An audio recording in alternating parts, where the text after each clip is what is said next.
Hello guys, welcome back to my channel from this side Shivani. आप में से कई लोग मुझे जानते भी नहीं होंगे और मुझे पहली बार देख रहे होंगे। देख भी कहाँ रहे हो आप? ठीक है, तो लेट्स स्टार्ट करते हैं पार्ट 1 स्कूल टी का। देखो, मैंने अभी भी 12th पास आउट करी, तो मेरे पास इतनी सारी स्कूल की गॉसिप्स है ना, तो उसका पार्ट 1 है यार। भले ही आपको वीडियो क्वालिटी और वॉइस क्वालिटी थोड़ी ख़राब मिले, लेकिन गॉसिप की क्वालिटी टॉप नॉच मिलेगी। तो स्टार्ट करते हैं कि हमारी क्लास में ना एक लड़की थी, उसने 11th में ना न्यू एडमिशन लिया था। स्टार्टिंग से स्टार्ट करते हैं। तो उसने ना न्यू एडमिशन लिया था, तो उसने ना 11th में आई, तो पहली क्लास थी, तो उसने सब टीचर यही पूछते हैं कि तुम्हारे 10th में क्या स्कोर था, क्योंकि 10th वैसे भी बोर्ड क्लास है। तो उससे हम पूछा टीचर, उसने पूरी क्लास के सामने इतना सफ़ेद झूठ बोला है कि मैं 91% थी। तो सबने बिलीव कर लिया उस टाइम, क्योंकि कोई और ऑप्शन नहीं था हमारे पास। सो नेक्स्ट ना हमने टीचर के पास ना डॉक्यूमेंट होता है, हम स्टाफ रूम गए हुए थे और टीचर थी नहीं वहाँ पे। तो हमने जब उसके टीचर के डॉक्यूमेंट से उसकी परसेंटेज चेक करी, उसकी परसेंटेज 1-2% भी कम नहीं थी, उसकी परसेंटेज थी 86 या 87 कह रहा हूँ, क्योंकि काफ़ी डिफरेंस है। एंड जो कि इतना झूठ नहीं बोलना चाहिए था, लेकिन वो लड़की थी दिखावा करने वाली, एंड वो बहुत शोई टाइप की थी। एंड उसके ये नंबर कैसे आए तुम्हें ये नहीं पता है अभी तो तुम्हें पता है उसके 87 आए, लेकिन 87 कैसे आए? बंदी कह रही थी हमें, उसने खुद कहा है, तो ये झूठ नहीं हो सकता। हर बात उसकी झूठ नहीं मानेंगे हम, नो। तो फिर उसने कहा कि मैं बोर्ड में मैंने फर्रे चलाए हैं। तो मैंने कहा ठीक है, चलाएं जो नंबर लाए।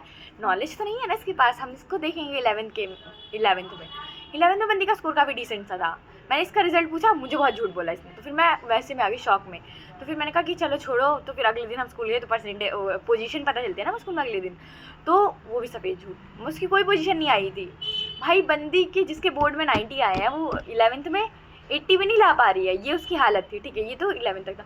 12th में मेरा दिमाग पता है कब ख़राब हुआ? क्योंकि वो फर्रे लाती थी पेपर में, अभी भी लाती थी वो। मतलब 12th के ना हमारे प्री बोर्ड समथिंग चल रहे होंगे, तो ना वो फर्रे लेकर आ रही थी। तो मैं कह रही हूँ फर्रे ला रही, कोई बात नहीं, इसको चीटिंग करनी है कर, लेकिन ये जो फर्स्ट टॉपर है उसको क्यों बताती है? हमारी क्लास में फर्स्ट टॉपर वो थी, सेकंड टॉपर मैं थी। तो अगर ये फर्स्ट टॉपर को बता रही है एकदम फर्रे में से, तो एग्जैक्ट टेप रही है वो खुद भी टेप रही है, उसे भी टेप आ रही है। मतलब पोजीशन तो मेरी जा रही है ना। तो मुझे तो बहुत बुरा लगता था कि ये फर्रे ला रही है, खुद भी चीटिंग कर रही है, उसको भी चीटिंग करवा रही है।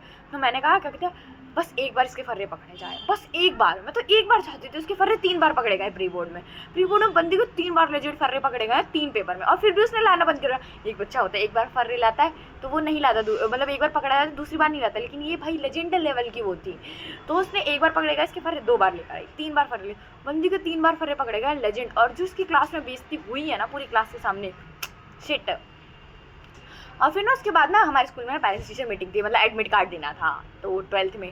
तो जब उसकी मम्मी आई, वो आई, और मैम ने बताया कि ऐसा ऐसा आपकी बेटी 3 पेपर में फर्रे लेकर आई है, ये इसका कब तक चलेगा, बोर्ड्स में कैसे करेगी ये, जबकि पढ़ नहीं रही है। तो फिर उसकी मम्मी उसका साइड ले रही, कह रही कोई बात नहीं, बच्ची है।